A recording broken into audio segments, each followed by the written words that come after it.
Hi guys, today we'll be looking at how to factorize a quadratic expression. So we've got the quadratic expression, which is x squared plus 9x plus 20. And what we want to do, we want to factorize that into two linear expressions.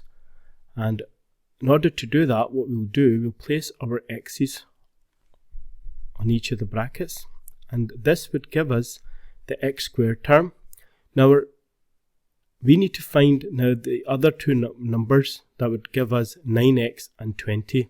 How do we go about doing that? Well, what we need to do, we'll look at the last number, the constant at the end, 20. So we need to find some number or two numbers which, when multiplied together, would give me 20, but add to give me 9. Okay, so the factors of 20 which allow me to do that would be 4 times 5 gives me 20, and 4 plus 5 gives me 9. So the factors that I was looking for, or the numbers that I was looking for, were x plus, that would be 4 and plus 5. Let's have a look at another example. This time we've got x squared plus 6x plus 5.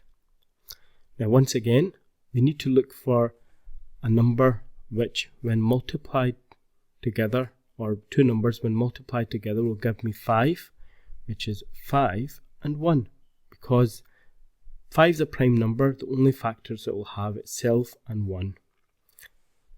And the same number, when added together, gives me 6.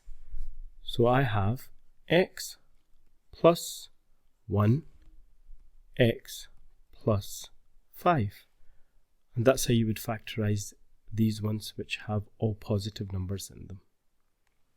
In the next video we'll look at the ones where some of the negative terms come about. Thank you for watching.